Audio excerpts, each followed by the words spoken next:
isso do seu Senhor. Podemos dizer que foi a primeira frase que Paulo ouviu do seu Senhor.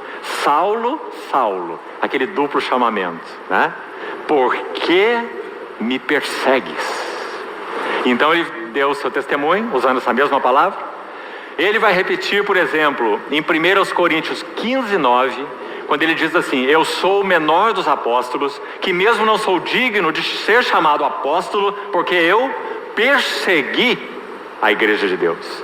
Então ele ouviu do Senhor: por que me persegues? Quanto a si mesmo ele diz: eu persegui a igreja de Deus. Mas ele tem algo mais para dizer. Ele tem para nos dizer: eu persigo agora o alvo. Em outras palavras, agora eu persigo, vamos pôr entre aspas, aquele que primeiro me perseguiu quando eu estava lá na estrada de Damasco. Ele me perseguiu e agora eu o persigo. Então ele usou essa palavra 2 vezes. Mas irmão, será que hoje, em meio a tanta superficialidade cristã, nós poderíamos de novo aplicar essa palavra a nós?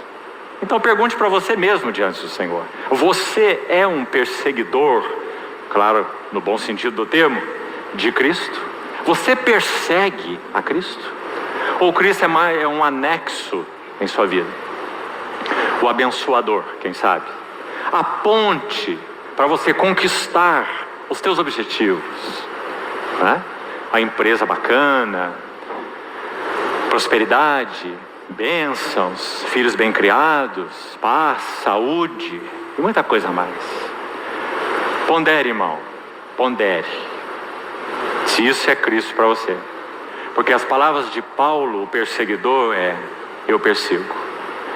Você sabe que nós não estamos exagerando um mínimo que seja, quando nós falamos que Paulo foi alguém absolutamente conquistado. Não tinha um único outro objetivo que não fosse epignosis: conhecer, conhecer, conhecer, conhecer o meu Senhor. Para o conhecer e o poder da sua ressurreição, comunhão dos meus sofrimentos, conformando-me com Ele na sua morte e etc. É isso que ele perseguia com todo o seu coração.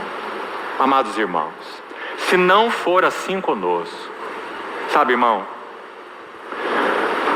eu vou dizer algo antes de eu dizer a frase que eu quase já disse aqui. Eu piso nos meus próprios calos quando falo isso.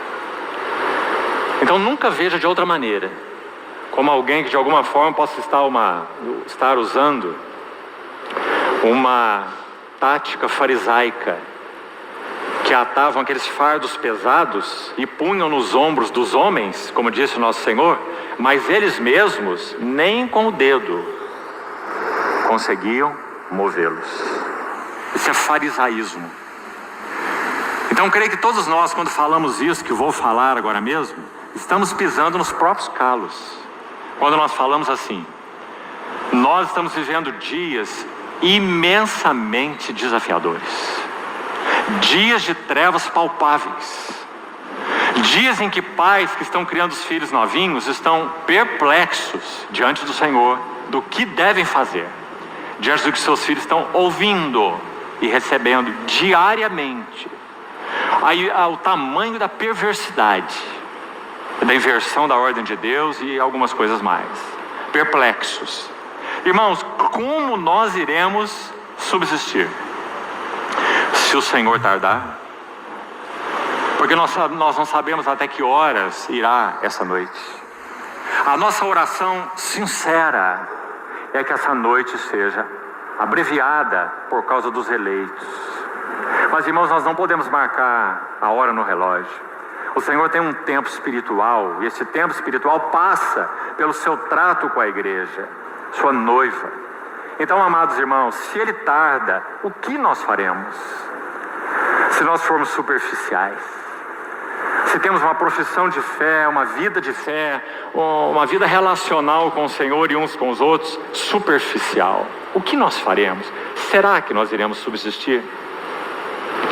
Será que nós temos que ponderar isso? É válido ponderar isso?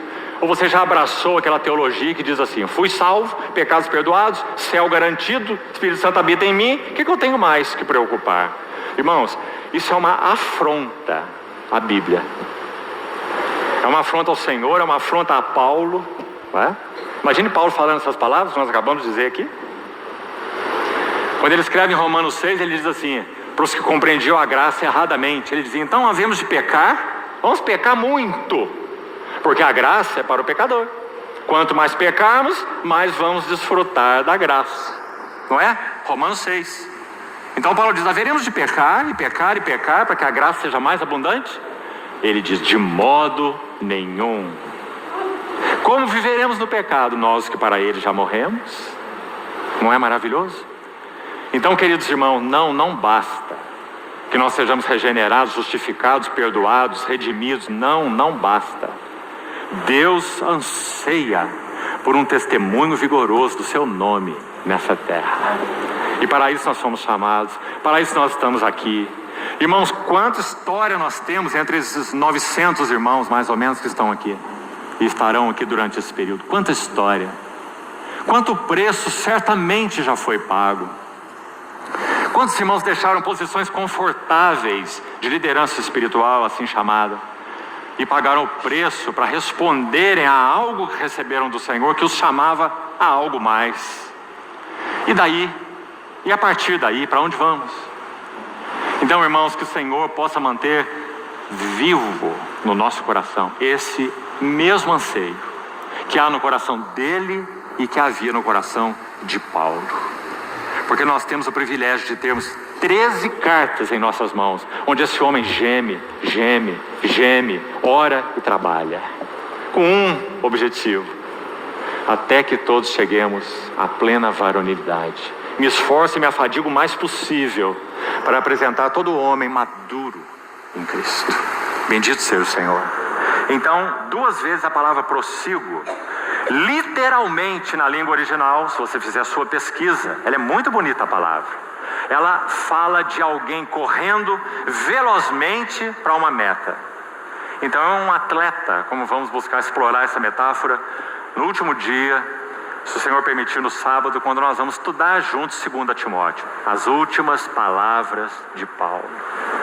Não há como ler aquela epístola aos pés do Senhor sem também gemermos e chorarmos aos pés do Senhor. Porque ali está um guerreiro de mais ou menos 67, 68 anos de idade, que viveu uma vida de mais ou menos 33 anos, amando e seguindo fielmente seu Senhor.